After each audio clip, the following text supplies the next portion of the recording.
Billiken fans, welcome back. It's Zach Miller and Peter Hale. It's the Midtown Madness Podcast. Before we get going, thank you so much for listening. And if you're watching on YouTube, don't forget to hit that like and subscribe button, as well as comment down below if you have any thoughts on our show today. The comments have been ramping up, Peter. We get a couple now every episode, which is more than we've ever gotten. So that's fun. I enjoy it. I love when people let us know, give us any kind of feedback, except for negative. Leave that. Don't send negative feedback. Kidding. Billiken fans, I hope you had a wonderful Christmas season. Did you include Two Men in a Garden products in your family's Christmas? Like I said, comment down below. Let us know if you did. If you didn't, you have one more opportunity in 2025 to be the holiday MVP by bringing Two Men in a Garden, salsa and pickles to your New Year's celebration. This will certainly position you as the odds-on favorite for the title of MVP holiday 2025. They are the Salsa and Pickle Company, the St. Louis Salsa and Pickle Company, bringing you everything from mild to screaming hot. They have hot mango or sugar-free, among others. They have pickles from classic dill to smoky barbecue.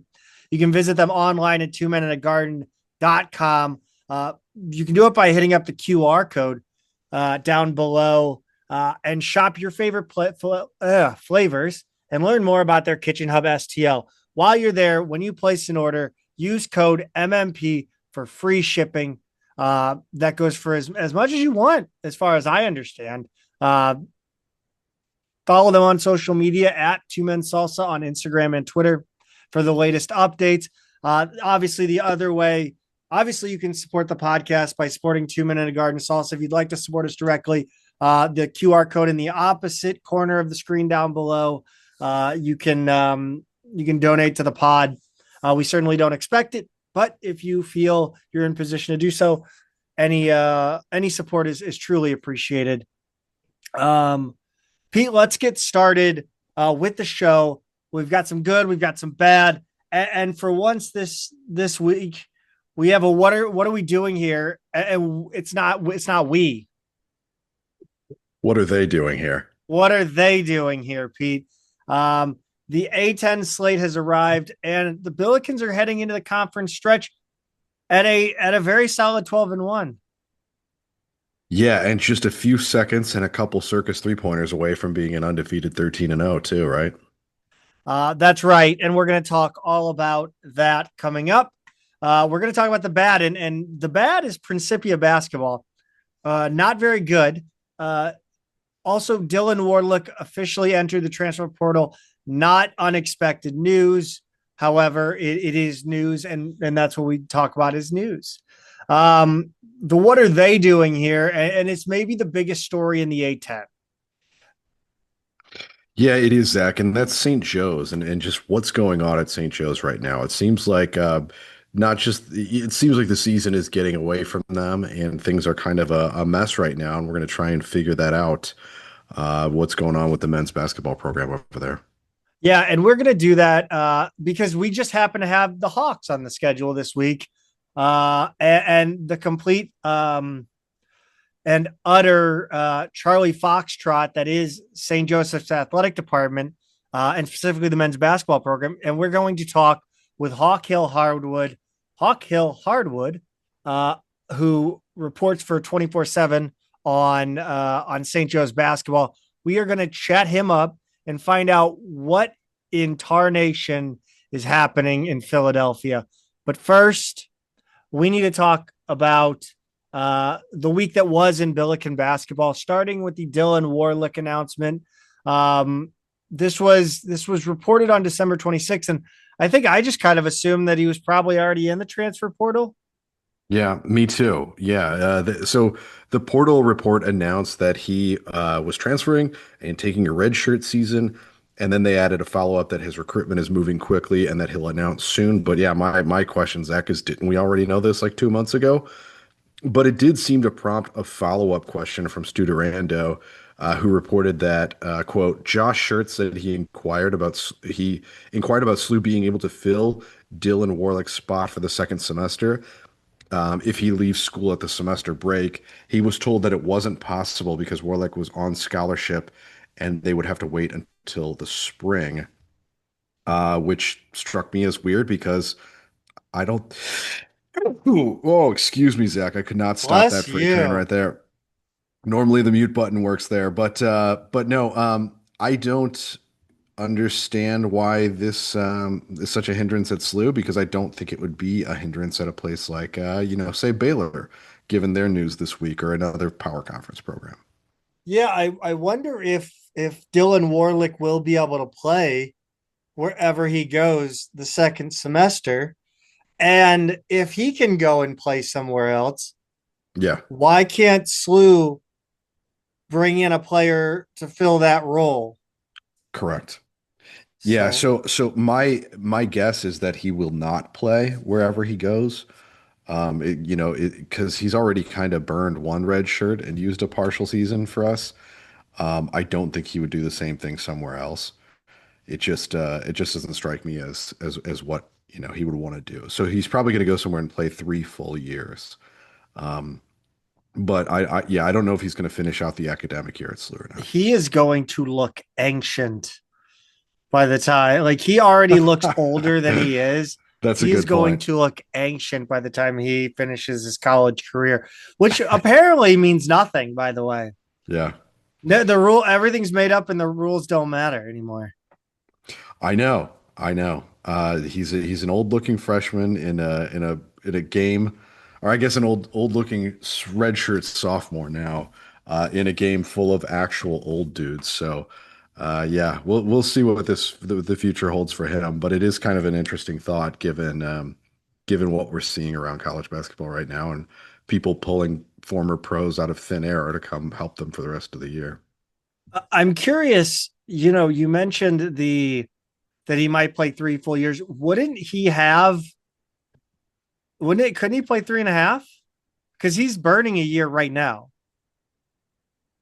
No, I mean he burned his red shirt to come in and play at SLU, right? Like as a Right. freshman. Oh, yeah, you're right. So that's a full You're right. season. I forgot about that. Yeah, a full season of eligibility. So Yeah. he'll Yeah. have So he'll he's, have a full 3 years, but not yeah. not more than that. Well, again, as we learned, apparently there is no, I mean, anybody can play college basketball now for as long as they want. Correct. That's You can be drafted and traded in the NBA, yep. which is wild. Let's talk about the only game this weekend. To call it a game is it's a stretch. Yeah, it was more of a oh boy. It felt like an exhibition, which is funny because it's technically an exhibition for them and not us. But it It was was a really fun time. it was a fun time. It was a sit back, mellow out, and just watch the prelude to the Harlem Globetrotters appearance at Shea Fitz coming up. I'm taking my kids to see the Globetrotters here on Tuesday.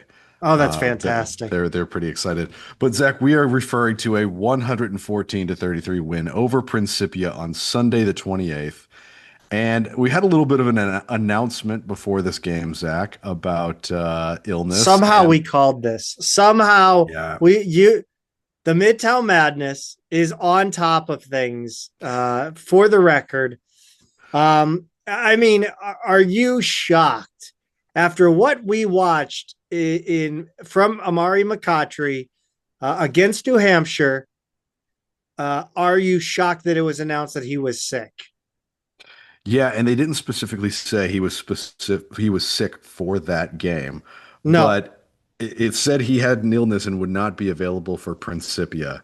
And I think you and I would both bet that whatever symptoms he had started to kick in on that Sunday of the New Hampshire game.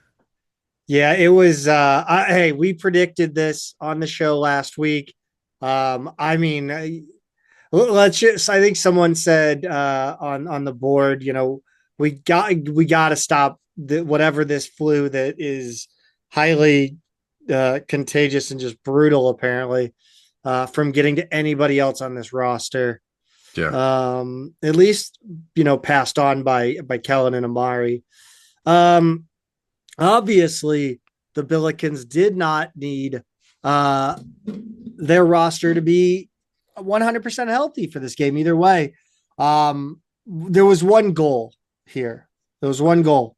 That's right. Come out of it as healthy as you can be, but most importantly, uninjured, right? Like don't have anybody land awkwardly or hit their head diving out of bounds or anything crazy like that. Just play a good, clean, safe game, and I think they succeeded in that regard, Zach. Yeah. This was an interesting lineup used by Josh Schertz to start the game. A lineup that I don't believe we've ever seen. Otieno, Avila, Jones, Brown. I wish I could come up with like an acronym for that, but I got nothing.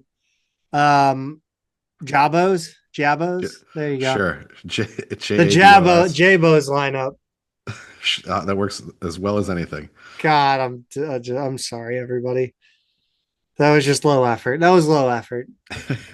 But he kind of played this like hockey shifts, right? Like Yeah. all five starters they scored in that first shift, and then Schertz subbed them off. Totally different set of five players all at the same time for that second shift, and he stuck with this into kind of the middle of the second half. I'd say after the second TV timeout of the second half, right? Was that when he started putting in because shirts and Holmes. NC State fan. He They got in around halfway through the second, right? Yeah, it was a little earlier than that. I think it was the under 12 media timeout. They basically played the rest of the way from there. But yeah, so all five starters scored in that first shift, and then we're watching this game, Zach, the way this thing was going, to see if SLU would challenge that all-time single game scoring record of 130 set against Roosevelt in 1978. And SLU was up 66-13 at half, on pace for 132. The 27 I'm just field goals. I'm disgusted with their second half performance. Me too. Yeah, that's most of what we're going to talk about here. Their 27 first half field goals tied a program record for field goals and a half. The halftime lead of 53 was a Chaffetz Arena record. But like you said, things slowed down enough in the second half that they didn't get the record. It wasn't just the pace. They were honestly kind of cold shooting the ball, from three in this Yeah. game. Pretty unstoppable inside the perimeter, but from three, it just was not really their day. Yeah, I wanted to see. I liked it that they just kept shooting through it. This is the kind of game where Yeah. you just keep putting the ball up, see the ball go through eventually, and hopefully carry that on to the next game. And one of those guys we're going to talk about a little bit down the line here, and that's Brady Dunlap, who I thought uh, got into a rhythm, and I hope it does carry through to St. Joe's. Yeah, for sure. But this game, Zach, was all about the big numbers. They got to 100 plus points for a fifth time this season. First time in program history they've done that. New record for margin of victory at 81, shattering the previous record of 73. And it was the first time in program history that there were 8 double-digit scores, Zach. Just impressive across the board. Yeah, let's start out with Dion Brown, Pete. 15 points and 5 rebounds in only 16 minutes. Dion Brown, man, I don't like. I don't remember having a better finisher at the rim than Dion Brown. No, he only missed one shot in this game, and it's kind of that little push shot he has. I wouldn't quite call it a floater, it's more of just kind of like a push. And that one didn't go in. He was a few feet away from the rim, closest thing to a mid-range shot, even though it wasn't in this game that we saw. He also had 3 steals. He's a dynamic two-way player. You're right. He's just so he's really good at the up and under. He's the reverse. He's a really crafty finisher, and he's strong too. He's physically strong. These guys from Principia were not going to stop him. No, I really like his body control. I think he's Hmm. very, very good at playing into contact and then settle it, like focus. He is laser focused on the angle and is able to, slow down the rest of his body while hitting the shot, just stable Yeah, in the air. yeah. Really impressive stuff. Kellen Thames continues to be the most. He is a practitioner of the most beautiful basketball performance I've ever seen. It is true art what he does on the court. It's far beyond athletic ability at this point. He scores he just does something new every game. He really does. And in this game, it was a double double. It was one of two for Slew. All 14 of his points came in the first half. And then he added 11 rebounds, which I believe, tied a career high for them. For him, his only miss, Zach, came on what probably would have been his best dunk in the game. A really Yeah. long one. I think he jumped from farther away than he did. Yes. Yes, But he he'll have did. to settle for the one highlight reel dunk he had in the first half. One of two dunks he had in the half. But if you watch the game, you know exactly which one I'm talking about. Yeah, Kellen Thames, man.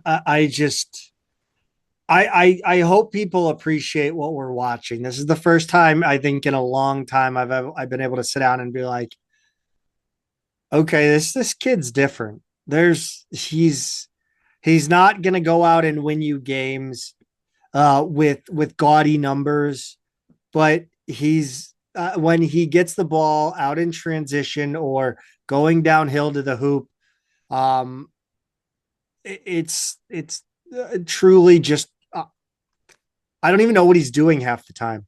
By the way, speaking of not knowing what he's doing half the time, how about Dion Brown tipping the ball 5 times to himself, like he was a kid in a bedroom with the balloon, tapping it around, keeping Yep. it up off the floor. That's right. It was Yeah. that ball defied gravity. I don't understand how he came away with it. It was the most relentless rebounding effort I think I've seen in a long time. He has such a knack for that. Really hard rebounder.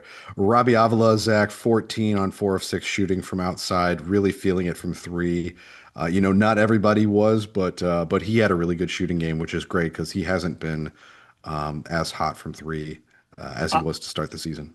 I really thought um I really thought he was going to have a career day today, points wise, after that first possession.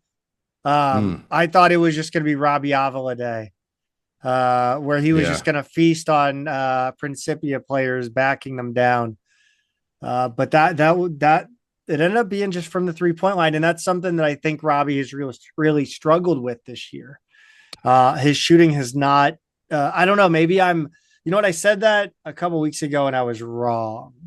I do wonder if that was kind of just a focal point for him, right? Like he could, you're right, he could have just backed them down all day if he wanted to.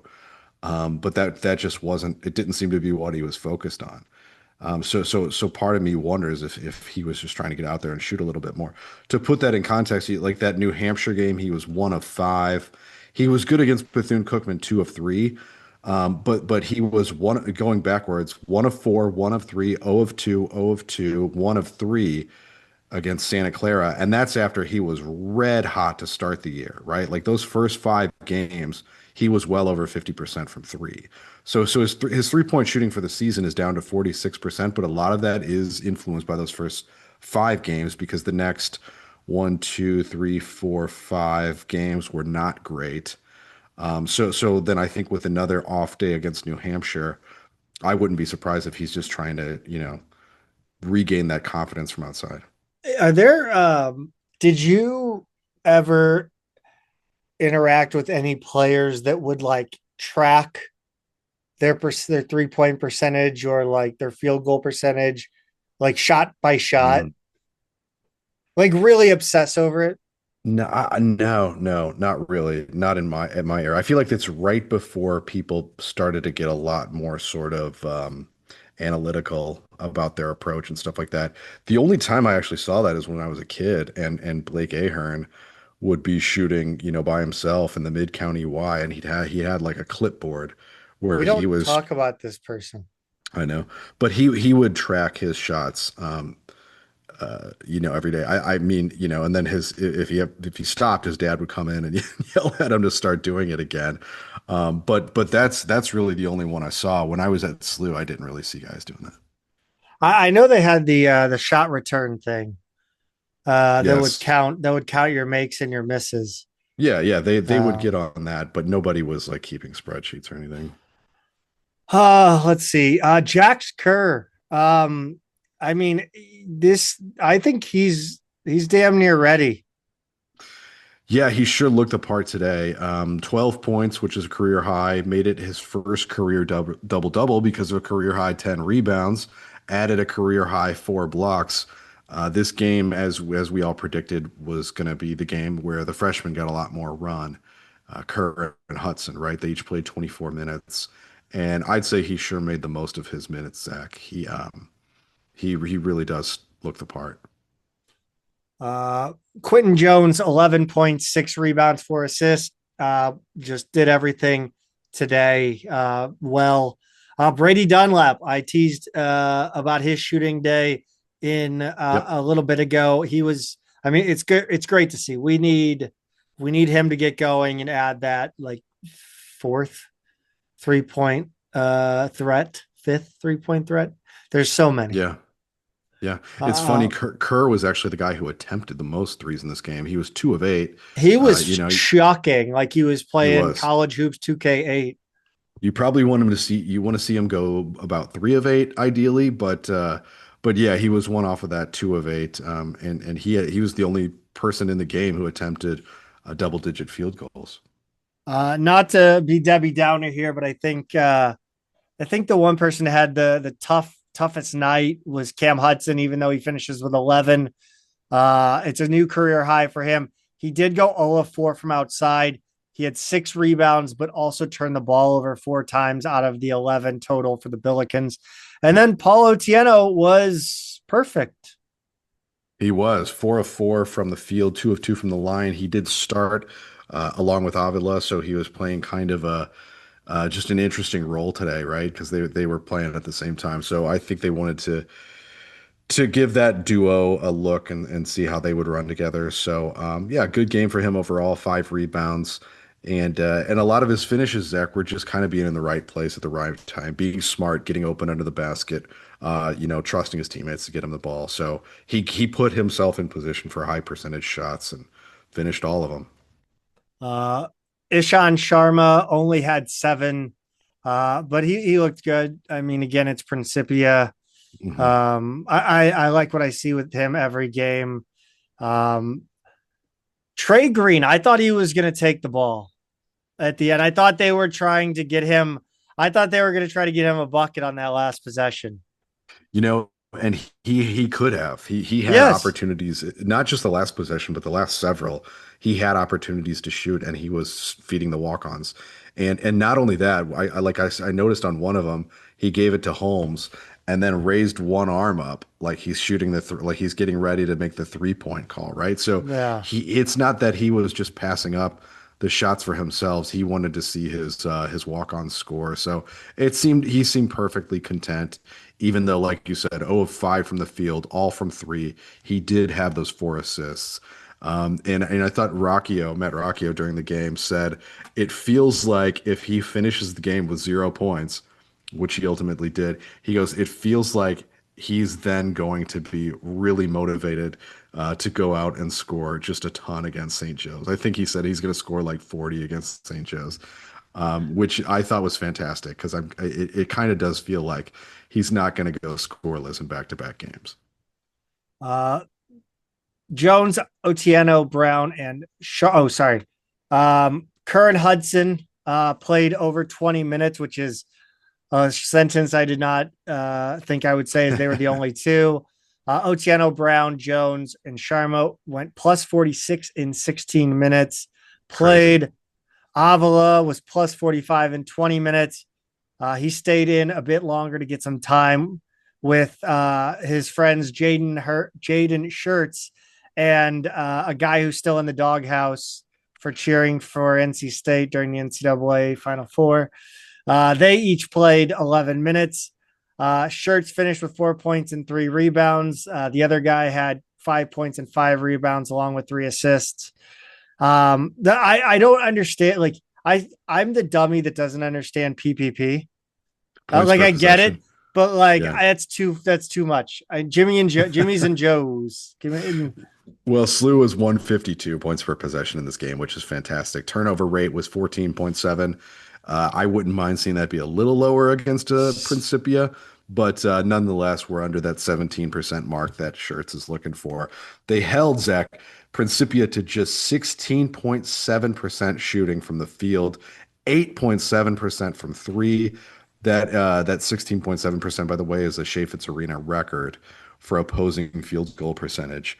It's funny because coming into this game, I kept saying they could score 150 if they want to. They could score 150, but it seemed like they were more focused on, getting these different lineups, looks, together, getting the freshmen some run, and then just really locking it down defensively. Principia had just no hope at all on offense, which is reassuring, right? It's like we knew we were the way better team here, but you still just didn't want to give them anything, and Slew was pretty stingy on that end. We talked about opposing field goal percentage. Did you notice that they? Okay, so they have not had the wacky waveable inflatable tube men behind the basket for the last like 4 games, and then they're magically back for Principia. This is what I'm talking about, people. I really wonder if that is a thing that's just like there's one student who's like that's their thing, and they were just like not around for those games, and now they're around for the. I really don't know, but I would guess it's something stupid like that. No, well, like it's an athletic department thing. They put it up. It's not the students because it's got student workers sitting next to them. Like it's just do the same thing for every game. Do the Yeah, same thing. Like sure. consistency in the product, consistency in the product. That's all I ask. Well, actually, that's not all I ask, but you know, that is base level. That is base level. That is 10 pieces of flair. Yes. I require 25 pieces of flair. The Billikens did not shoot well from 3, but they did all right from inside the arc. 30.8% from three. I would wanted that. I would have wanted that to be more like 40% for this game against this opponent. But they were 58.4% overall, which means they missed just 5 attempts from inside the arc. It was only 1 miss in the first half, which is pretty crazy inside the arc. So they just got whatever they wanted at the rim. They out rebounded the Panthers 64-21. 64 is a Chaffetz Arena record. And then some of these disparities here are just crazy, Zach. Points off turnovers 22-8, second chance points 25-7, bench points 57-16, points in the paint 66-8, fast break points 33-3. This just was not a fair fight whatsoever. But it's interesting, Zach, because as you texted me earlier, they're kind of playing up a little bit of the celebrity factor at SLU games this season. Yeah, they are. They announced who was it? John Jay last week, Yeah, something and like that. then which can't believe he's still alive. 280 years later. Yeah, Justin Falk and Nathan Walker were on hand for the game. I want to say they were sitting in Novelli seats, but I'm not sure. yeah, they were right in the middle. And yeah, I nobody on Twitter enjoyed my comment that they were at the game, that this game was like the Blues play with Nathan Walker being Australian, obviously. Hmm. It's like the Blues play, and I think I said the Sydney Ice Bears or Ice Dogs or something. Hmm. So yeah, nobody appreciated that. That's fine. I'm not upset about it. That's 13 straight wins for the Billikens at Chaffetz, which extends the Chaffetz Arena record. We said last week that we said 13 last week, but it was actually 12. Hmm. Might have just been counting this one early. Also, I mean, I'm not huge in the business of counting games like this on records, but what are you going to do? The 12-1 start is the best since 11-12. The game took 1 hour and 40 1 minutes to play, Pete. There was a ref who left at halftime, Zach. I don't know what was going on there, if he was sick or whatever, but the second half only had two officials and they weren't calling anything. Like they really just let this game go. Not that this was a super physical game, but there were a few times where I was kind of like, oh wow, yeah, they're really not calling anything. But 141, that feels to me like a record short game in the modern era with your TV timeouts and everything. Like 141 is a wild amount of time. They would I still talk about it, about women's volleyball would skunk teams 3-0 in like an hour and 15 minutes. Like not it was crazy. Yeah.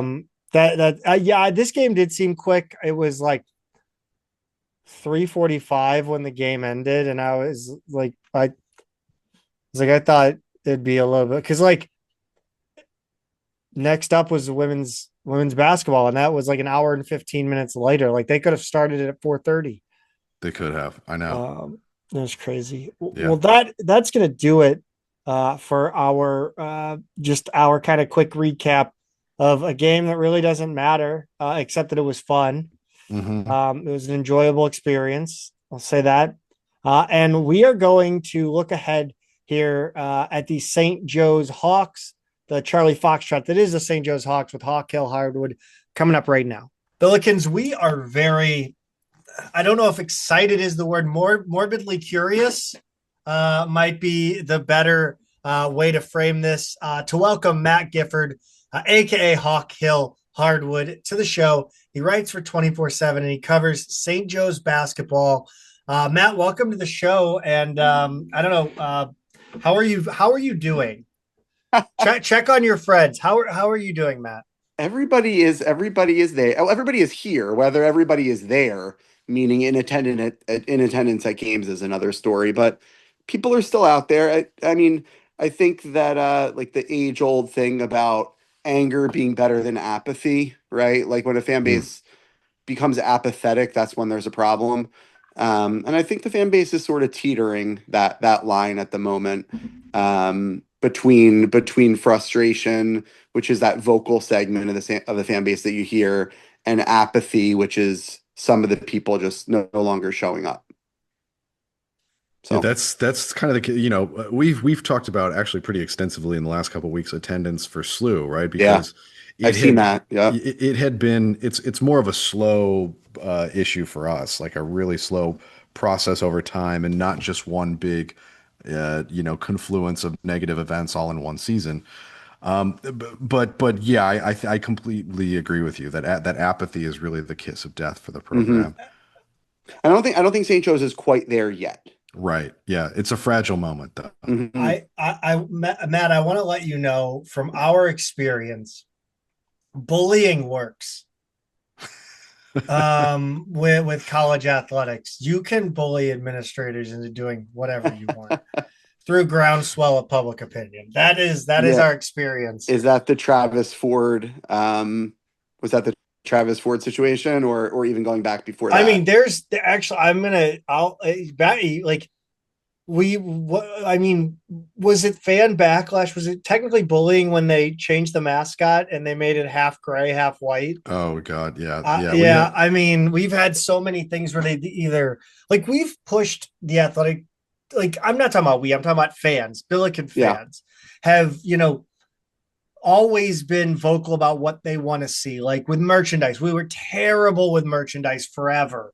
And we finally had people like West Pine Bills and Pete and I who kind of are nerds about merchandise and and marketing and stuff like that. And we just, home field and when 19-9 was around. So like it can work. So there is hope. There is hope, Matt. I want to tell you that, put that out there for the Hawk fans listening. Yes, if the Hawk fans are listening, there's hope out there for you. But our first question, and it's a big one. What in God's name, what the hell happened with Billy Lang?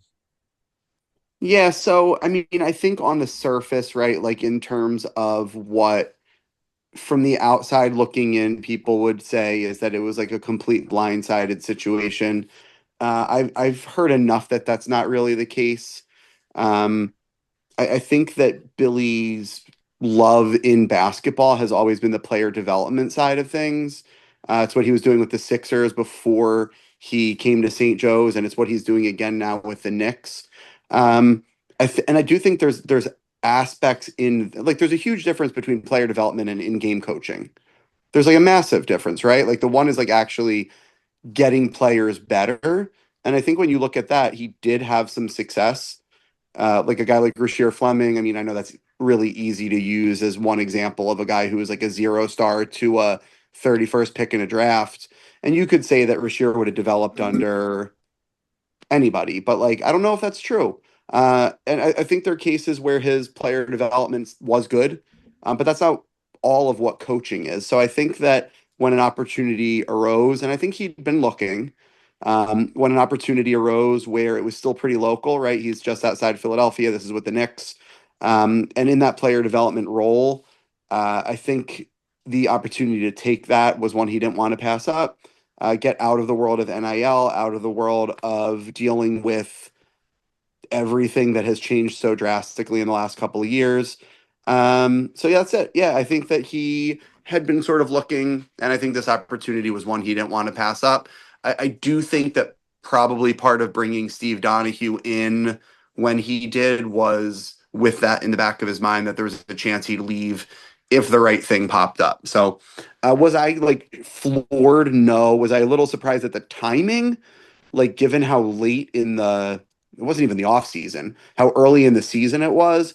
I'm a little surprised that he did that and put the school in that tough of a spot when they really stood by him through a couple opportunities where they could have let him go. Gotcha. Yeah. So what about the trajectory under Billy Lang? Like, do you feel like it was a generally positive one? Did you like where things were going with him? In terms of getting players, I thought he did a really, I mean, I don't think he did. Like, just statistically, he did a really nice job with player retention and he brought in good players. I don't think that if he were the coach this year, that this team would be any better than it is. Like, in terms of in-game management and coaching, I think Steve Donahue is probably doing just as good of a job as Billy would, if not better. I think that the trajectory, like I don't think they would have been very good this year if Deuce Jones had stayed. I think Billy may have probably been able to navigate that situation just because he was such a kind of like rah rah cheerleader kind of guy. Hmm. I think he would have been able to appease Deuce, at least get him through the year. I don't think Donahue wanted to put up with it, which is why Deuce is no longer a part of the team. But I don't think the team was going to be great this year with Billy here. And then it becomes the state of college basketball where it's a year to year thing. And like, do they sign the right guys in the offseason and do they retain two or three guys that they need to? But the last 2 years, in my opinion, were probably their best opportunities to make an at large. And they just had some losses in both those years, which kept them out. I mean, they had wins to put them in. Like last year, the Texas Tech win was as good of a win as anybody in the A10 had. They just compounded it with some dreadful losses and letdown. So I feel like it was very up and down with Billy. I feel like he would have probably just hovered where he was, which is in that NIT range, which long term at St. Joe's, I think the aspirations should be higher in the same way at a place like SLU, right? Like Yeah. St. Joe's shouldn't be, I'll rephrase that, shouldn't be a bottom third of the A10 program. Like historically, it's not. Um, NIL wise, it's absolutely not. And yeah, it shouldn't be. So the fact that they were probably looking at another couple of years of not making the tournament, I don't think was good enough for him to stay. You mentioned Deuce Jones there, Yeah. and he is no longer with the program. Obviously, there's two narratives at play always. Hmm. What is what, and the truth is often in the middle. More, Yeah. what's your understanding of what happened? I guess to cut the shit. Yeah, so I think that again, I've probably heard. So to be candid, and if I had, I wouldn't say it, but I've actually like so, and all of the intel that I've gotten on it, none of it is from St. Joe's coaching staff, and none of it is from Deuce Jones or the people directly around him.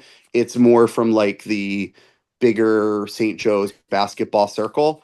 Um, and I'll put it this way, like nobody was surprised that it didn't work out in terms of his personality. I think that there's some players on this roster already that probably didn't want to continue to put up with what he was in practices.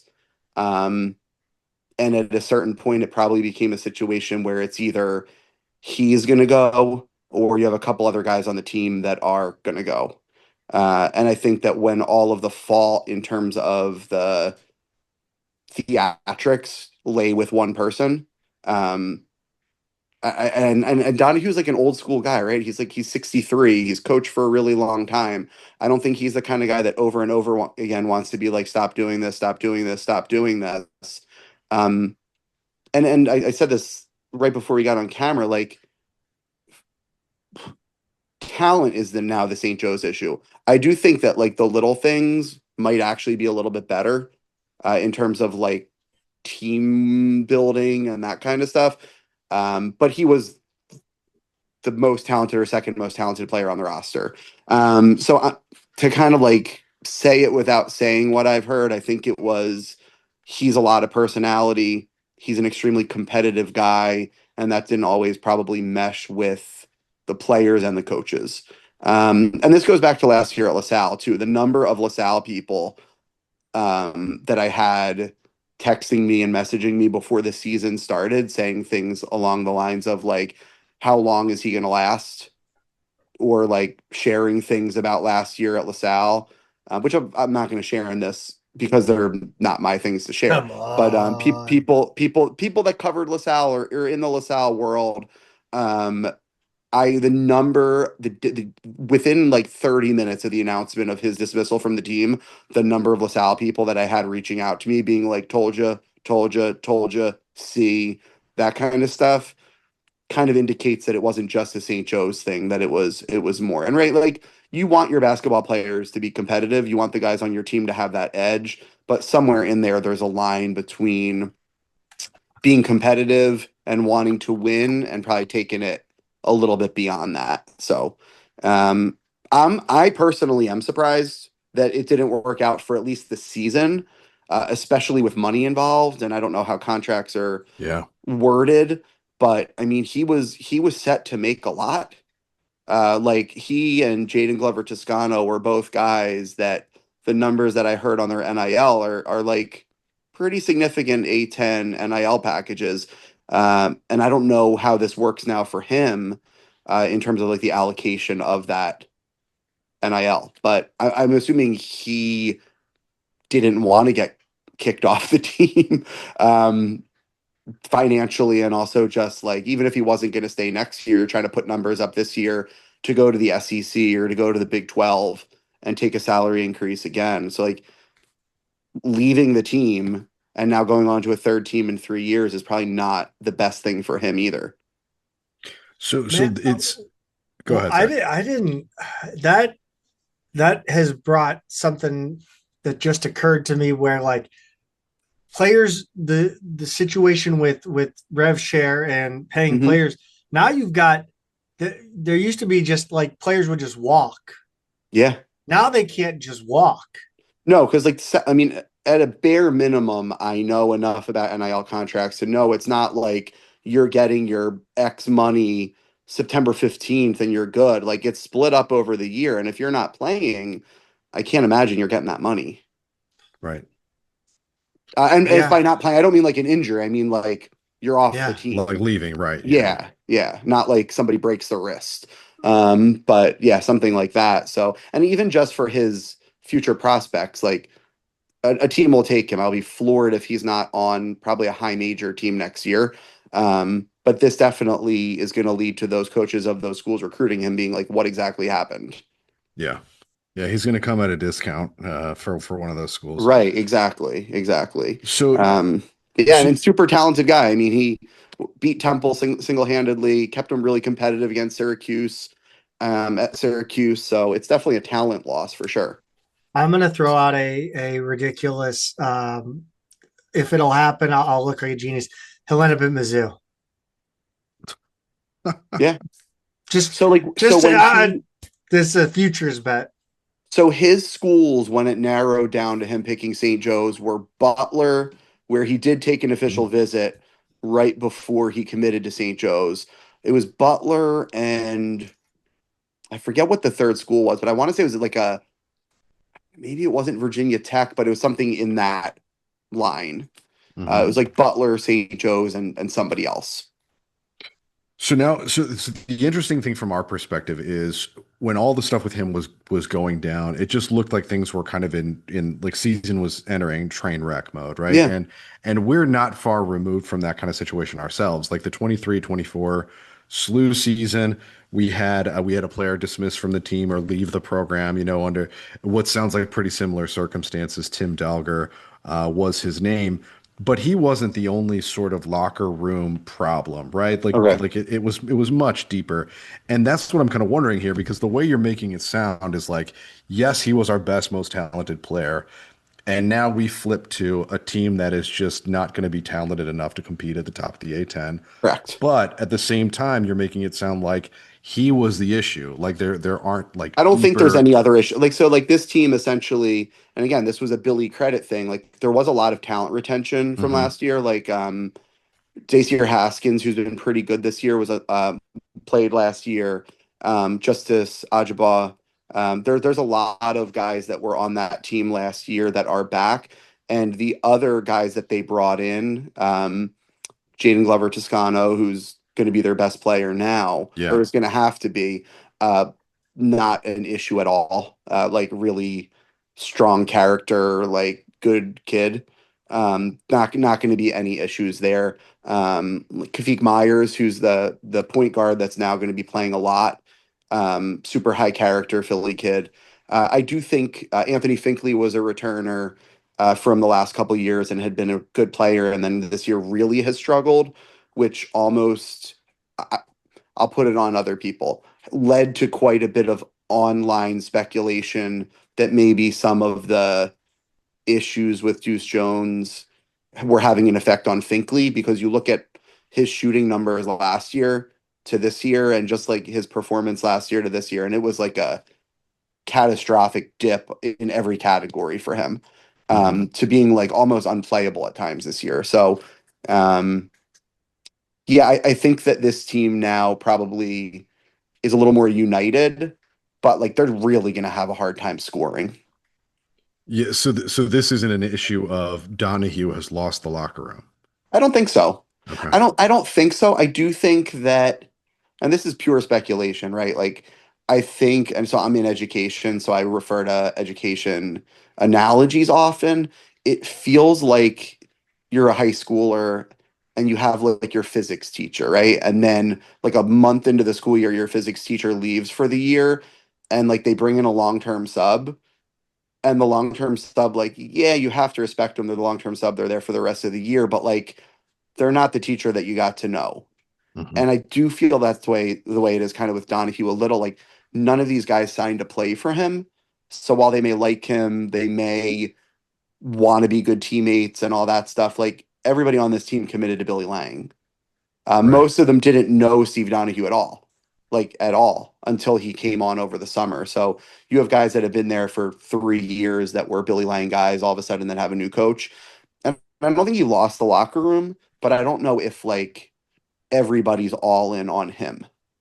Gotcha. So it's kind of So like the middle ground. Right. so the biggest news in the A10 so far this season, I think besides I think actually it predated the Deuce Jones by 2 days or I don't know. What the open letter by a I believe it was dropped by a JOD, Pete. Yeah, Is that do I get that that's right, correct. Pete? Yes. Okay. All right. Were you aware that that was being like put together, or there was a group that was doing that? No, so a couple things. Like I think that so that oh sorry that letter, I think the traction that it gained caught me off guard. Because I remember like a couple times looking at it and looking at like the number of views that it had and being like, what happened here? Like it seemed like a kind of untypical, like one fan is kind of annoyed at things and I'm gonna vent online thing. And the next thing you know, it has like 500,000 views. And then I was like, how did that happen? And then I realized like Seth Greenberg randomly, I don't know why, that came across his eye and he retweeted it and some other bigger guys did too. Um, he- I think that fans are frustrated, understandably. Um, I think that he made some valid points in his thing in the letter, like for sure. I was surprised. And then it was like, if you agree with it, sign. And then there was like no way to sign it. And then like his follow up tweet was like, or you can just like comment after my post. So it felt kind of like a little bit like piecemeal and kind of like this grandiose thought that was not executed totally correctly. But obviously it gained traction, right? Like the fact that it got as many views as it did, the fact that it became something that was being talked about outside of just St. Joe's is significant. And I do think that whether the person who write it has any say, like, is he someone that's like big in St. Joe's NIL? No. Is he someone that like is a big name within St. Joe's? Like in terms of like people being aware of him, not really. But ultimately, that doesn't really matter. And that's kind of like I would say like sort of like the organic, like social media sucks, right? But that's like the organic beauty of social media is the fact that someone kind of can just like put something together, put it out there, watch it explode, and then be like, oh, this is actually having the desired result that I was hoping for, even though I didn't really think it would happen. And it definitely got people talking. Um, I will be curious to see like what type of actual impact it has, but I know people are talking about it within the university. It caught people's eye for sure, especially the fact that it left the little bubble of St. Joe's. Yeah, big time. I think probably Zach, when you and I shared it, is when it really blew up. I mean, come on. I was floored, Pete, that it like took off the way that it did. Like I expected that to be something that would have like 5, 6, 7,000 views, a couple Mhm. people being like, yeah, I agree. I did not expect it to gain any national traction whatsoever. I Um, I think my initial reaction to it was kind of yours. Like I read it twice and was like, like I probably would have organized it a little bit differently and written some it things differently. Yeah, like it felt very AI assisted. that could be As like well. because And again, this is no knock on JOD. I don't know him, but I've interacted with yeah, him probably for about a decade, and he well cares deeply about St. Joe's. So like, that's I'm right. not knocking that. It didn't feel like a thing that was like vetted or like put to a group of people. And I think that's what I kind of meant by it is it sounds like what like one guy putting it out there and it wasn't like a group, right? And it It was wasn't not and it didn't go through like an editing process or anything like correct. that. I think he just kind of put his thoughts down and put it out there. And Hmm. so I think I had the same kind of initial reaction. And I also had the reaction like I don't think like he's a He's a big fan. shot with it. Exactly. Yeah. I He's a was like, fan. this is a guy at like my level or something who did Yep. this. And so, yeah, I think I have kind of the same reaction you did to it. But so you don't have an indication yet of like if there's going to be any fallout from this or like who this is reaching or anything like that. Like what So the I'm sure, Pete, that it's reached like there's no way that like Jill and the athletic department are unaware of this. Like there's 100% chance that they've read it, they've seen it. Um, they I don't think anything in there was like groundbreaking. Like I don't think that any of the things that were mentioned in the letter would have floored anybody. Like, I mean, Jill would be kind of, and she's very intelligent, right? Like, I've had her on a Twitter Spaces before. I've spoken with her many times. She's a very intelligent person, like, and a very self-aware and aware person. Hmm. Like, she knows that other sports have grown tremendously under her, right? Like, St. Joe's played for a national championship in field hockey. That's like not a minor thing. But at a school like St. Joe's, and I don't want to speak for you guys, but I'm assuming to an extent, like at a place like SLU, you're ultimately judged on your basketball programs and predominantly, well, I'll say for St. Joe's, just it is a small, I'll speak for what I know.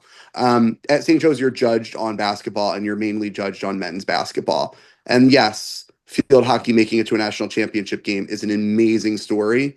Other sports taking off under her is an amazing story, but firing a long time national coach of the year coach and then having everything happen that's happened since then is ultimately what she's going to be judged on, and I'm sure she knows that. Right.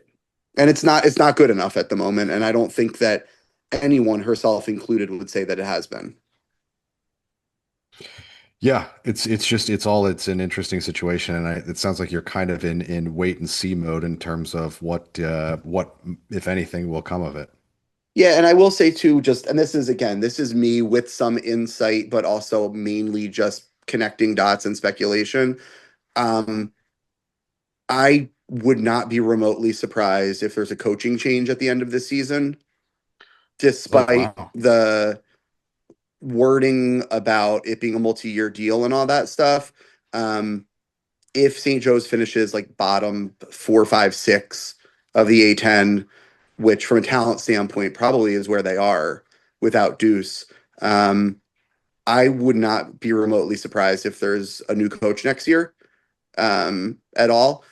That being said, I know that the next kind of step people will take is, well, she can't be the one making another hire.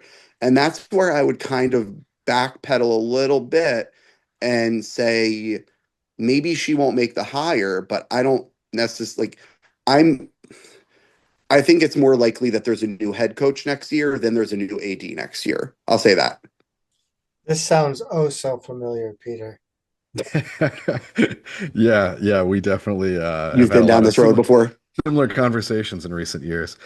But I'm kind of wondering, how do you get to the point where, after the whole Lang, the sudden departure and everything, how do you get to a point where Donahue is named the permanent head coach on a multi-year contract? Like that Yeah, and that's shocked where I both of us. think so Pete, that's where like so most fans that I know that are of the more like rational, not like solely running on emotion standpoint, I don't think that anybody really had an issue with him being named the coach for this year. Like, what are you going to do in September? That's Like, right. you're not going to do a coaching search. Um, I think where most people had the issue is how within 48 hours you go from one coach. And yeah, I think that they had some days in advance notice here, but say it's a week. How do you go from the one to all of a sudden announcing that this other coach is not just like an interim, but a coach for multiple years, other than it being like the players and like trying to give some stability? But in that case, the question becomes, is it just an optics thing? Are you like saying that he's the coach for multiple years so that he can successfully go out and try to recruit? But then with that too, it's like every coach that's recruiting against St. Joe's is just going to say, like, he's not going to be the coach. Whether it's true or not, that's the language that they're going to use. So I think the multi-year thing was for stability's sake and to try to give him some ground to stand upon. But I don't I don't know how much merit I would put in. Like, I don't I don't think it's a lock that he's back as head coach next year. And again, Mhm. I don't blame him for any of this. Like, if anything, the Deuce Jones thing makes me give him a little bit more credit. And I think a lot of fans feel the same way. Like, a coach with very little ground to stand on is like taking a stand against somebody who he feels is causing issues. Um, but yeah, I mean, I think with Steve, I think you're more likely to have a new head coach than a new AD sooner than later. Yeah, we had that exact conversation with Travis Ford and Chris May here at St. Louis. I'm curious because we do kind of check in on like departmental health in general. Mm, I'm just wondering what that is kind of like over there because one of the tags on May here is obviously he's done well with soccer. He's done well with uh, soccer. Um, but also, like there's kind of the vibe in the department or the culture of the department. Is that healthy? Do you think over at St. Joe's, or is it kind of in turmoil alongside the way men's basketball? Is it kind of going how men's basketball goes? Yeah, I mean, I think that overall, departmentally, it's like pretty fine. I think that the one kind of outlier is men's basketball. And it really could not have happened at a worse time in the landscape of like the evolution of the sport. Just the fact that this is not the time you want a sport to be struggling. This is not the time you want maybe there be some like lost faith within a branch of a department. Um, and I do think that within men's basketball, that is the case now. Attendance this year, and yes, I do think it's a national issue. I know that that's been the topic of discussion at SLU. It is through most places in the A10, but like I mean, St. Joe's has played two D3 teams too, which doesn't help attendance all that much. But like the game against Coastal Carolina, there were maybe 600 people there, like total, which just really for a place that has not too long ago been close to a sellout often. Yeah. It's not good optics. I think that that's where that line between apathy and frustration and anger is. And I think the apathy is going to show through attendance, unfortunately, this season. And again, Jill is a very intelligent person. I don't know how fair or unfair to Donahue, I don't know how you look at a year where like you're 1 year further in terms of losing a fan base. And even if it's unfair to the coach, I feel like it's kind of like I'm a huge soccer guy too. A lot of the time in soccer, those teams that are in like that relegation thing in the Premier League, they're like, we're just gonna fire the manager in hopes that like it'll give us a little boost. And like sometimes it's not the manager's fault, but they're just looking for a spark. Um, I think St. Joe's needs a spark in terms of getting the fan base back engaged. And I don't necessarily see bringing Steve back as much as I personally really like him and believe he was put in an impossible spot. I don't see how bringing him back like brings fans back. So I want to, so he's the coach the rest of the season, no matter what happens after this season. Now your roster feels a little bit more stable with Jones gone. I guess I want to know if we're kind of looking ahead to this game in a few days. Yeah. What do you think this team looks like now? How do they change stylistically? What's their identity? So I will give you Pete, I'll give you their strengths and weaknesses throughout the season. So weakness throughout the season has been perimeter shooting Mhm. like no other. Essentially they have one guy that can kind of shoot, and that's Jaden Glover Toscano. Granted, it's Arcadia. He was 6 of 12 from three today. He's had a couple games this year where he's knocked down 5, 6 threes. Struggled from three against Syracuse. So he's the guy that transferred in from St. John's, was like a top 40 recruit out of high school. Um, had some health issues at the end of his career at St. John's, missed the last two games heading into today. So like shooting is an issue. He can shoot. So if I'm SLU and I'm looking at game planning against St. Joe's, I'm gonna just basically like let anybody else shoot but him. And he has good size. He's like 6'6", and like a rangy athlete, but just kind of like guard him from three and dare anybody else to shoot. Shooting is an issue. Strengths would be free throw shooting. Going into the Syracuse game, they were the number one free throw shooting percentage team in America. Um, a lot of that was Deuce Jones getting Mhm. to the line and connecting. But strength would be kind of getting to the free throw line, making free throws. Weaknesses would be half court offense and 3-point shooting. Um, strength could be the defensive end. St. Joe's can defend when they're engaged. Justice Ajaba, it has shown that he can be one of the better rim protecting bigs in the A10. Um, J.C. Haskins is a really good disruptive defender, like on a wing. Derek Simpson, who we haven't talked at all about, is a guy that I really just have come to appreciate a lot. I don't know you guys over your years if there were ever players where you were like they're like pretty good, but they're obviously flawed. But like they just always play hard. They never say the wrong thing.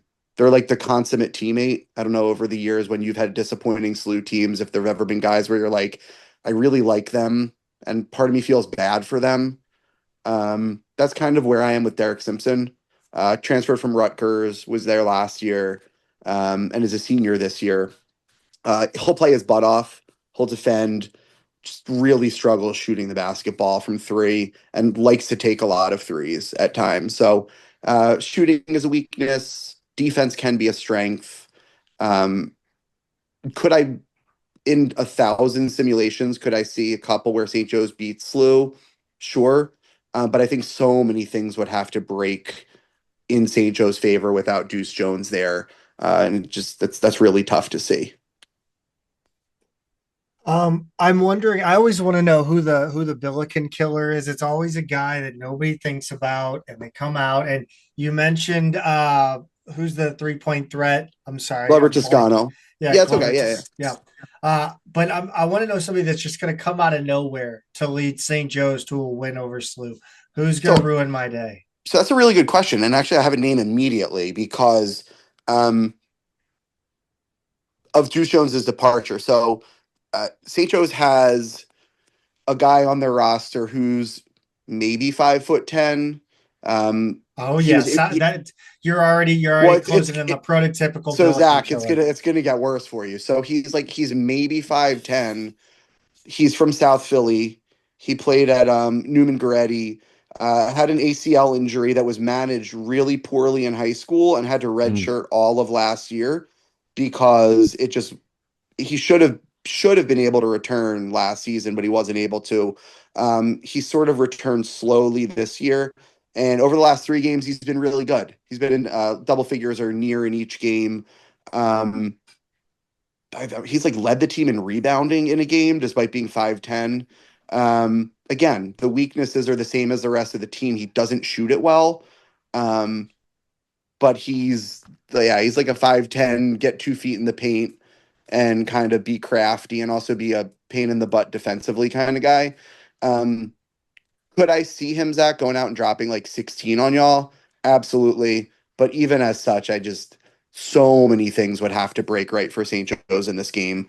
I guess like the only thing from a St. Joe's standpoint you're hoping for is that I don't know how excited the SLU fan base gets over a New Year's Eve game against St. Joe's.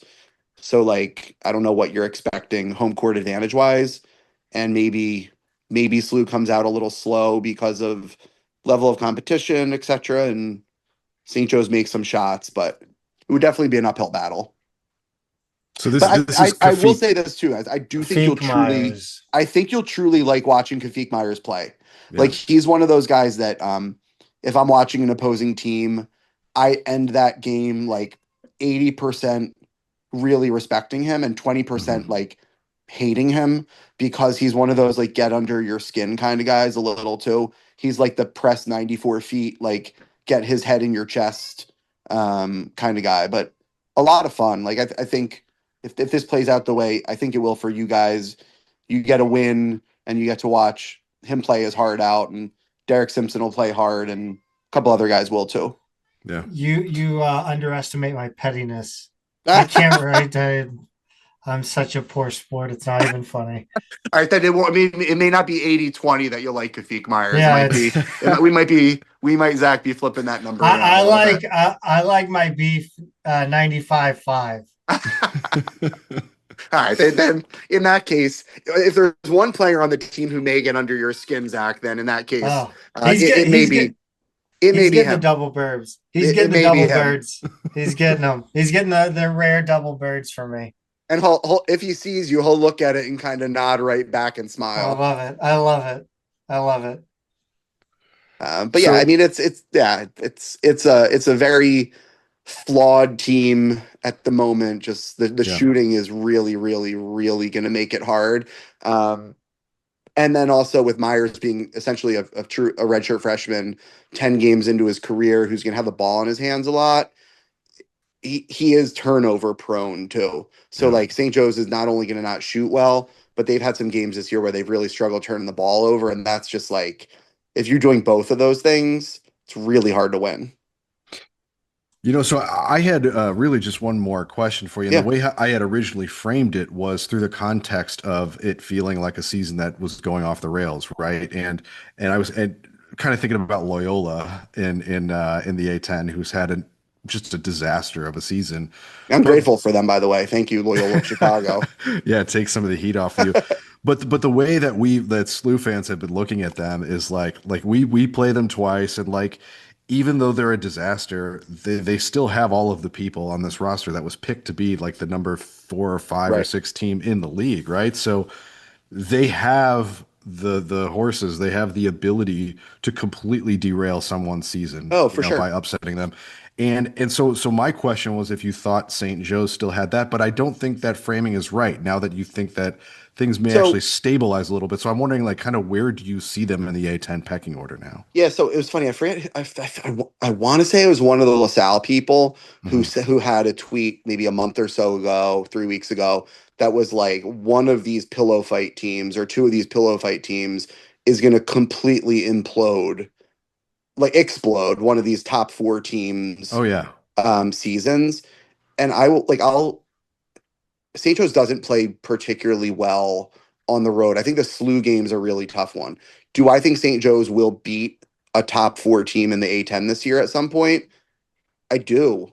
I Yeah. mean, I think that like between Glover Toscano, Simpson, who is flawed, but is a fourth year senior who played 2 years in the Big Ten, and is an athletic guy, like St. Joe's has bodies. Um, and I think they will upset a team or two this year in the same way that like Loyola Chicago could absolutely enter A10 play and be like, oh wait, we're actually good, and flip a switch and beat Dayton and beat VCU or beat you guys. Like all of those things are in play, and that's the thing that really stinks about the fact that teams like St. Joe's and Loyola Chicago's nets are so bad is that like I mean, I don't really know outside of SLU if there's anyone within the A10 that really has a realistic at large path. Um, but like, yeah, there's teams that can really screw that up, and St. Joe's could be one of them. In terms of where they'll fall, prior to the Juice Jones thing, I thought that they had a chance to be in that, I feel like 6 to 9 range, Yeah. somewhere in there. I think that's going to be tough. As much as I think chemistry may be better, losing a guy that can win you a game and has won you games, just I don't think the team has the bodies to do that as much now. Um, I'll I've been kind of pessimistic so far tonight, Pete, from a St. Joe standpoint. So I'll be moderately optimistic here. I'll say that they won't be a bottom four team, but they'll be just like somehow they'll finish like fifth or sixth from the bottom due to like some random tiebreaker type of thing. And like avoid the pillow fight, but be that one tier just above that. Like I think they're better than LaSalle. Um, Loyola Chicago, I don't like. I think they're better than Loyola Chicago right now, but I think Loyola Chicago has a more talented roster. Hmm. Um, so yeah, I'll say just like one very very tiny notch above pillow fight, optimistically, and that's like Fair provided enough. they stay healthy. And I mean, at this point, if they were to lose either like Simpson or Glover Toscano or one of those guys, then all bets are off in terms of finishing like at the very bottom. So they got to stay healthy here on out now. Yeah. I did not realize that Bill Lang Jr. Is still on the roster at St. Joe's. He sure is. That is And I a little want to say awkward. too, Zach, I believe that one of his other sons is a student manager also. Oh wow. Oh my gosh. What a Correct. tangled web we weave. It is. It is. Um, yeah, so I again, like I'm excited for A10 play in the sense that I'm so kind of like downtrodden in terms of where I think St. Joe's is that like I'm almost like not even looking at wins and losses. I'm sort of looking at can they be competitive? Like who won this team? Although in the current world, it's not a matter of like who can be good to return next year, because people that are good are often not going to return next year. But I'm just kind of curious to see how the personnel plays out and if Deuce's departure maybe changes some things. I looking back at Loyola Chicago, you brought them up, and I feel like they are their season is in that part of the like a cliffhanger episode of a TV show. Mm-hmm. Like between they knocked off Santa Clara by 2, and then we're waiting impatiently 11 days to see if they are actually turning this around or they are going to get their ass whipped by Rhode Island. I mean, and that's the thing. And we've talked for a while. I don't want to go down this path too deep, but like, I'll be curious to see how many coaching vacancies are in the A10 this year. Yeah. Like there could be a lot. I mean, like Rhode Island is like, yeah, there's a couple out there. I'm not ready to go there with Loyola Chicago, despite that whole online whatever thing that was about firing Drew Valentine. I don't know if they're quite there at the moment still, but I think you can count out Travis Ford from the conversation. Hey, maybe St. Joe's is the landing spot for him. That would be what didn't he try to fight somebody at St. Joe's? Correct. Yes. It was actually a friend, like a pretty good friend of mine. So you want to talk about that, or so like again, you hear there's two sides of a story. One side, I believe that the comment that was made with literally no foul language, which given my friend is kind of funny. But I think literally the comment was as innocuous as like asking him if he was ready to be in the broadcast booth next season, or like some sort of a line about how like he wasn't going to be back coaching. Like something along the lines of like, oh, you're ready to be brought back in broadcasting next year or something like that. And he just got like really, really heated. And from the way it looked on TV, at least, tried to make his way up into the stands. Yeah, I remember that. I love that it was that comment, right? And no, and like again, like keeping my friend completely anonymous in this. Because it was one of those things where like I texted a group of people. I was like, what in the world just happened? And my one friend was like, yep, sorry, that was me. And I was like, what in the world did you say? And the person was like, in the lines of things that I've said, this was like really tame. Like he goes to the point where I was like confused that there was a reaction. Yeah. Like I literally was just basically like, are you looking forward to getting fired? That was like the tone of it. And it just like sparked. I guess obviously he was thinking about that already, and you say something to someone on their worst day and you can get under their skin. Yeah. And I guess that's what happened there. Yeah, I believe that was a 1-point loss too. Mm-hmm. If memory serves. So yeah, he hit a raw nerve. Yeah, right. But again, like coaches, him included, I'm sure are used to much worse things being screamed at them than like you're going to get fired.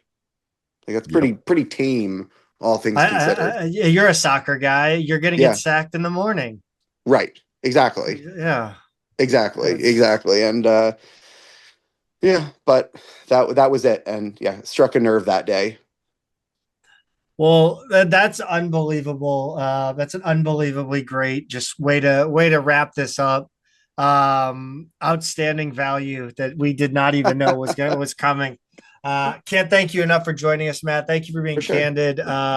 And good to hear that St. Joe's is maybe not the sky isn't necessarily falling in Philadelphia. Yeah, I mean, it's just going to be. I mean, basketball is a talent thing, right? Like, and I just don't think the talent's going to quite be there for them to do enough. But they've got a couple talented guys that should help them compete most nights. Yeah, for sure. Matt, where can our listeners find your stuff? I'll go ahead and plug your X, your Twitter handle. Yeah. at HHHardwood. Correct. I got to say is one of my absolute favorite follows in the A10. I think you do a great job there. Thank you. I appreciate that, Pete. Where else can we find your stuff?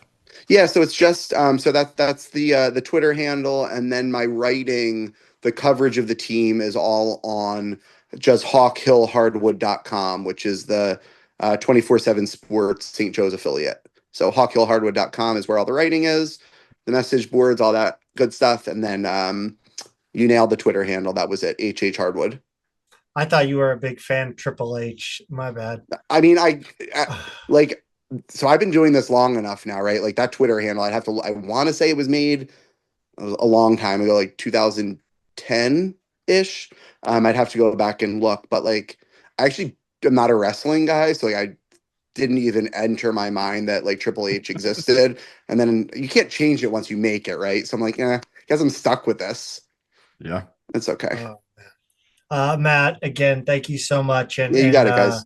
good luck, except for on Wednesday. I appreciate you guys having me. Thank you. Thanks, Matt. Again, a big thank you to Matt Gifford for hopping in and talking about kind of something that's probably painful for him in some ways. Pete, speaking of painful, the ticket situation for this game is not looking painful. It is indeed looking promising for a sellout, to be honest with you. Yeah, someone I saw someone just checked that there were just a couple hundred tickets left on Ticketmaster from what we can see. So yeah, I actually started counting the available tickets one by one, then gave up because laziness. But I'll ballpark around 300 tickets, maybe 350. Okay. Throughout the entire arena. Why this game, Zach? I mean, we talked about recently, like there were cheaper tickets available for this game, but what else is going on? Why is this so in demand? To be honest, I would say it's New Year's. You probably have, I don't know. I mean, you probably have people back in town still, but that's usually the game before Christmas that everybody goes to. That's probably why the game today was well attended. People still in for Christmas and getting to that one game a year. It always seems like that holiday game around Christmas does really well. Auburn a couple years ago. But it is youth basketball night. Something that I fully believe in. Like we need to do more of getting youth organizations out, whether that's CYC or I don't know, AAU. Like what is youth basketball that's not AA? I don't even know. But apparently faculty and staff were offered tickets for free for this one. And according to someone, they're offered 3 games a year. So this was one of them. Okay. I am curious though to know what other initiatives they took to get tickets procured. I hope they're not papering again, but they have before. And I'm curious because it appears that the games leading up to the Dayton game are still light on ticket sales. And I think Dayton's only less because they are blocking off the student section all the way up to the top of the building. I want to see SLU, like they need to lean into a New Year's theme, or they should have for this game. Like I love, like I've talked about it before. I worked with the Ambush. They do they didn't do it when I was there, but they started doing New Year's as a tradition, New Year's Eve. Where they would do a balloon drop after the game. It was targeted as like a family New Year's Eve type thing. And I think SLU could lean into that the same way. But I'm looking forward to it. I'm looking forward to hopefully a packed house. Yeah, for sure. That would be a great way to kick off the conference season. You know, as confident as we are going into this game, as well as we're playing, as much as things have been tough for St. Joe's, you can't take any conference game for granted. They're all must-win games. I need to look at our attendance sheet again here.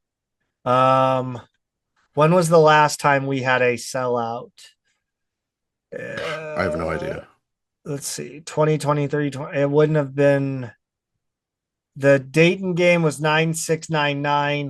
The last time we went over 10,000 would have been Dayton in 2019, Really? 2020.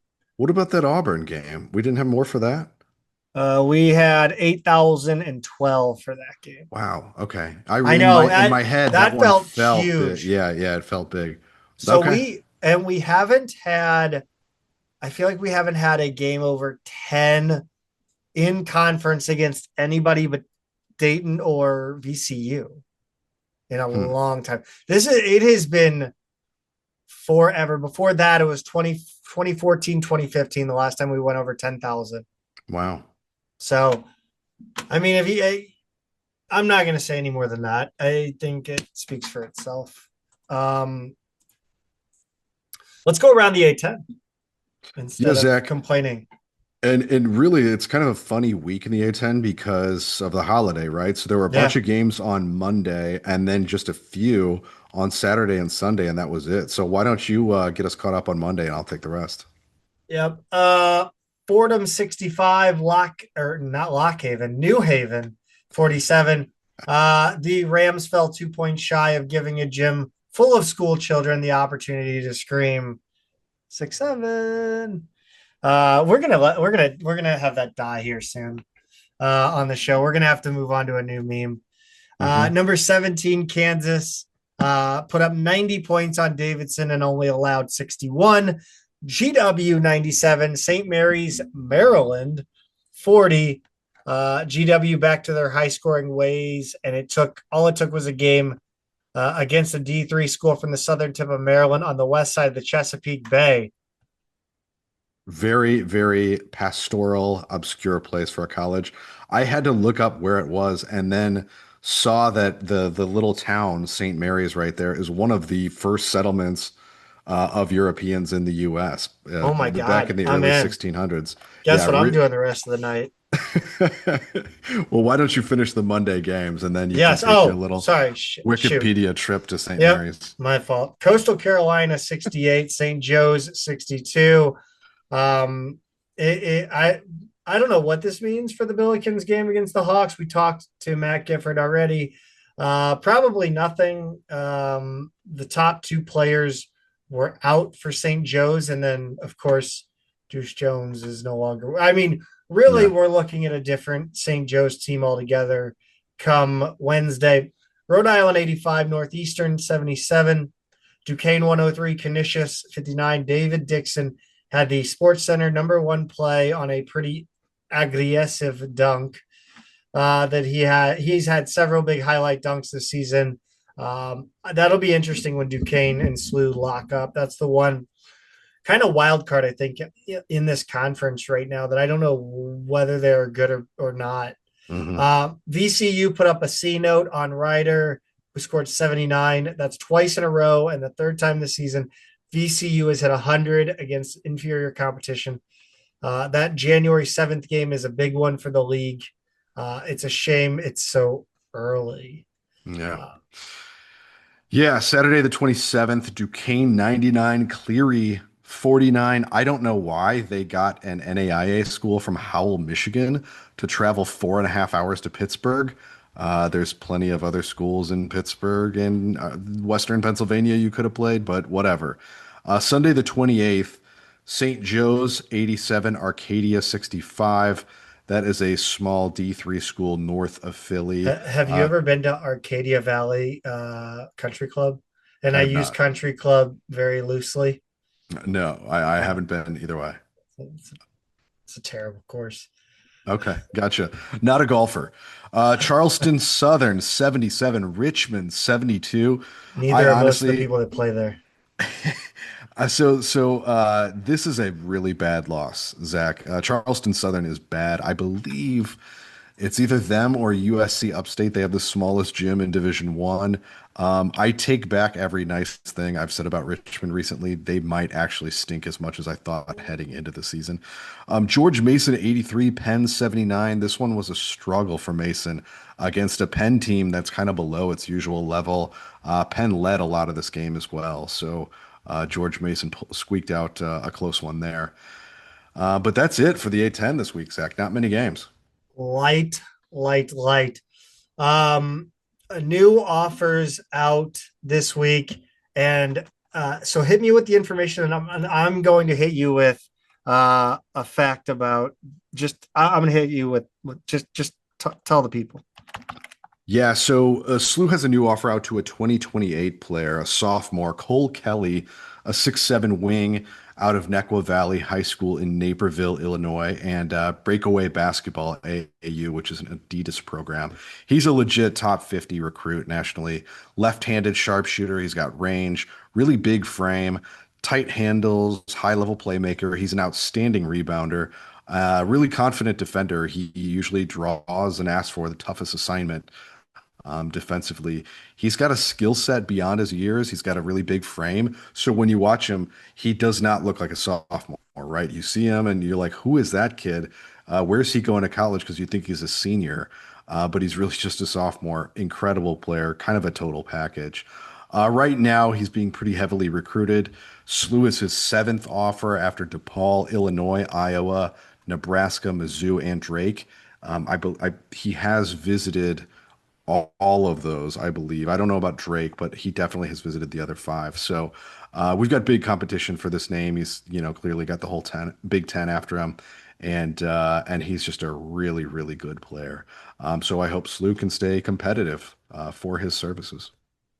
Pete, who's the last 6'7" player out of Nequa Valley the Billikens had? The Billikens had. Uh-huh. Um, who was from This is Naperville? embarrassing. Well, no, because I'm thinking like Dwayne Evans was a Chicago area guy, but he didn't go there.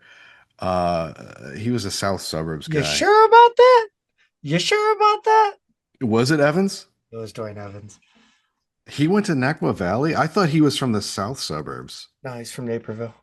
Oh, The okay. All reason I right. remember that is because I dated a girl in college whose dad saw Dwayne Evans play in high school and said there was no way he was ready to play in college. Oh, wow. Yeah, wow. So He I did go to remember Nequa that to Valley. this day. Yeah, Amazing. Yeah, for some reason in my head, I had that he was from the South side, but I am wrong. you're welcome. I guess it's Robbie Um, Avila. yes. Yeah. Talk about 2 Men in a Garden, Pete. Yeah, I would love to. I've long said that those pickle spears are kind of the best deal, even though they're a buck more than the other pickles. It's a really big jar, and it's a good thing because my daughter has discovered them and she loves them. She's a pickle freak. The first time she had them, it was like not her thing. This kind, she says, was a little different than the ones she normally has.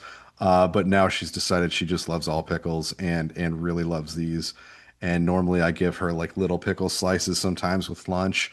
And the other day she insisted, no, I want the long kind, the kind from your jar. And I was like, Oh, okay, all right. I guess it's not my jar this anymore. It's this our is like jar. this is like when your kid wants to play with the Xbox, but now you can't just give them a disconnected controller. That's right. She now is plugged in.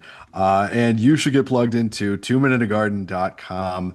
You remember to use our code MMP for free shipping. You won't be disappointed. Great stuff, great pickles. Your kids will be stealing from you very shortly. Hopefully not uh elder abuse, financial crimes. That's right. Yeah. The women's basketball team also played a bit of a cupcake this week. 132-53 win over University Health Science, UCOP University, wait, STL College of Pharmacy. Used to be. Sure. The artist formerly known as, and I did find it ironic the sequence of the teams that played in the arena tonight. Yeah, you really made me laugh when you pointed that out, that we started with the Christian Scientist School and then followed it up with the College of Pharmacy, which it could not be a more yin and yang of I lower division college opponents. This will be the first Zach explains it for those that aren't aware. Principia College, University, whatever they are. Hmm. That the general belief is to avoid modern medicines. Right. So the people that prescribe you or not prescribe you, that fill your medications. Right. Yeah. So there's that was interesting. Yep. Um, Well, I love it. oh, I'm gonna have to go back and rewatch this because I turned it off to watch another A10, the Mason game. Mm-hmm. I turned it off at halftime, and I don't know, dude, they scored 132 points. Yeah. That's a lot of 132. points.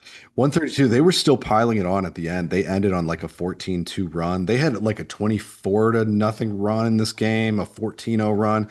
They had some really big they exploded, right? So that's a new program scoring record. The previous record shattered 119 against Knox College just in 2024, if you remember that game. They also broke the record for scoring margin at 79, topping the 77-point margin in that Knox game, and then set a program record for three-pointers with 17. They shot 44.7% Did from you see outside that on coming with 38 this attempts. team? No, but this is a pattern now. They're just a much better shooting team than they've been in a long time. And they scored 42 in the third quarter after you turned it off. So I assume that's a program record since women's basketball switched to quarters. But 42 is a crazy number for a quarter for SLU. So Zach, this had all kinds of gaudy numbers in it, just like the men's game did. Yes, the Billikens had 4 players with over 20 points. Alyssa Kirkenmeyer with 25 points, 12 rebounds, 4 blocks. She was unstoppable against the UHSP. Yeah. Alexia Nelson had 23 and 10 assists to go along with 6 rebounds. That's her first career double double. Zaya Nugent scored 23 and added 5 rebounds. Jada Dennis started ice cold, including, I think, 4 straight misses from 3 on one possession, maybe 3 straight misses. She was 1 of 10 from 3 at one point. Yeah. Or just from the field, maybe. Yeah, from the field. Yeah, ice the cold. the law of averages caught up, and she ended up with 21 to go with 6 rebounds and 4 assists, thanks to a big third quarter. Mia Bergstrom had 15, all on 3-pointers, and a few of those coming after her 4th foul. Belle Tillett, Pete, put up an interesting stat line. She did. Well, she led the team in minutes with 30, had 9 assists, but didn't score. I think she was 0 of 3 from the field. Given that she led the team in minutes, she also led in plus minus at plus 61, which is just an insane number. Yeah, insane number. So maybe she's a system monster, like Shirts would say.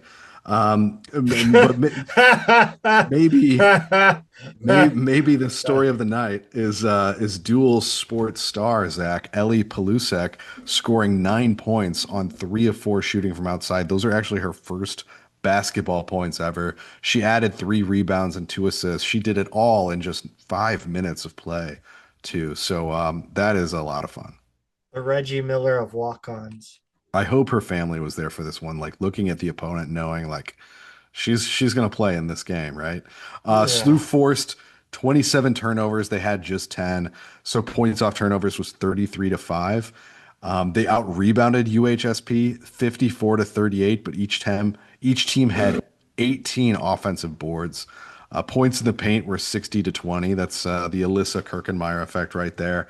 Fast break points 28-6. SLU had 11 blocks led by Jada Tiggett with 5 and 33 assists to just 7 for the U-Tectics. That ties a school record, 33. But Zach, one thing that kind of stood out to me is Kira Brown didn't play in this game. And I don't think we have got an explanation as to why. No, and I didn't watch the game, obviously, close enough. But yeah, I reached out to a couple people hoping to find that out, and we will try to pass that along if we can get an answer. Next up for the Billikens, they will take on Duquesne in Pittsburgh on New Year's Eve, Wednesday the 31st. 31st. Duquesne is very, very good.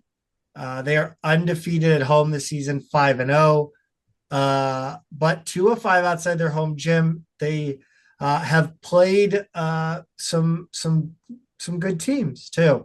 They're coming off an 84-69 win over Pitt. They've lost to Eastern Michigan, Stony Brook, Davidson, Liberty, and Robert Morris. They've beaten St. Francis, Slippery Rock, Western Michigan, West Liberty, Kent State, Navy, and apparently Duquesne just stinks now that I'm reading this. They're good at home, is I Yes. think what you meant to say. They're good in the context of the A10, I Yeah. believe. Yeah. There is no more Megan McConnell. There hasn't been for a hot minute, right? Yeah, a couple A couple seasons, years. but They do have Alexis Bortis, who scores about 16 per game, and a handful of players who score 9, 10 per game.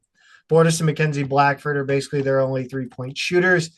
They rebound the ball really well. If there's one thing this team hangs their hat on, it is rebounding. yep. Pete, talk to us about Davidson, who the Billikens will come back home to face on Saturday, January 3rd, who is actually a good team. Yeah, Davidson is good, and they've played a crazy schedule. They're 9-5, but those losses are to Mississippi State, Baylor, who was I think number 7 at the time, Miami, the U, Charlotte, and NC State. So they're clearly battle tested. But those losses also mean that they don't really have a signature win, right? They kind of just beat who they're supposed to and haven't pulled off an upset yet. They're a really good shooting team, 36.7% from three, and they hold opponents to under 31%. They also shoot at a really high volume. 332 is, I think, how many they've attempted this season, which is 140 more three-point attempts than their opponents have taken. So they just shoot a crazy amount. They move the ball really, really well. A ton of assists for this roster, and they force a lot of turnovers. So if you're trying to kind of figure them out, they play really aggressive defense. They want to turn it over, and then they want to start flinging the ball around to find an open shooter. It is really how they will build a margin on you, right? 6'2" guard, Charlize Dunn is their best player. She's Australian. She's a senior. Really a versatile kind of matchup problem. 16.6 points per game, 7.4 rebounds per game. She's not the most efficient shooter on the team. Really high volume from everywhere, though. She does a little bit of everything. I don't know what SLU is going to throw at her to kind of match up there, but she could be a problem. And otherwise, they've just got shooters everywhere. So I think it's a tough matchup, even at home. It's going to be a big test for SLU because they're a top 2 or 3 team in the A10 this year. Pete, why don't you go ahead and run down the non-conference schedule that was announced for softball? Yeah, so softball, the defending A10 champs, their full schedule was announced this week. They'll open up the season on February 5th at the UC San Diego tournament, which will also feature must be nice. Montana and Wagner. Yeah, they've got plenty of road trips before they come back home. They'll head to UT Martin after that. Not as nice as San Diego, I think. For the long weekend for the Skyhawk Invitational, where they'll also face Valpo and Mississippi Valley State. And then on February 20th, they'll be in Conway, Arkansas for the Michelle Short and Adam Brown tournament hosted by Central Arkansas, featuring Southeastern Louisiana, or Evil SLU as we know them, and Evansville. They'll wrap up in the month of February in Richmond, Kentucky against Eastern Kentucky, Pitt, Bradley, and SIUE at the Colonel Classic. And Zach, then A10 play opens up on March 7th. Yeah, the Billikens will be in DC to take on GW. They will not play a home series until St. Joe's comes to town on March 14th and 15th. Other 3-game home series include Rhode Island, Fordham, and Dayton. 3-game road series include Loyola, George Mason, St. Bonaventure, and say what? Belmont, yeah. Okay, cool. Don't not A10, but it's not A10, but it is a 3-game series that Okay. they're playing in the Okay. midst of A10. I know, it's weird. It looks out of place. Single home games against Eastern Illinois. They will play a home and home against SEMO, SIUE, and Lindenwood over the course of the season. Pete, I think we relayed the news here. It was first broken on a Billiken broadcast.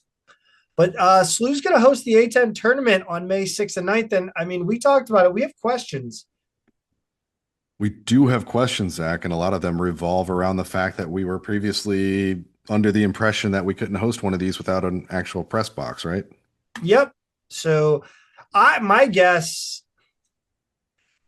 I don't think it'd be that. Like, I think of the two, softball has the easier press box to build, Mhm. obviously for size reasons, um, height reasons. But I think like I could see them setting up the monstrosity again, like at the top of the bleachers.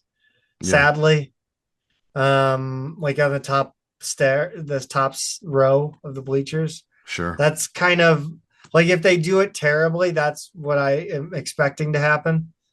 But I don't know. I will be interested. I wouldn't be shocked though if like I see like McGlade and May hanging out. Like you always see them next to each other, right? Sure. Like, would it shock you if they like gave Slew some sort of like exemption? And we're just like, you don't have to put him a press box. With this league, nothing would surprise me. Um, well, that's gonna do it for us this week. Um, I don't know, man. We got A10 conference play opening up. Roll Bills. Roll Bills.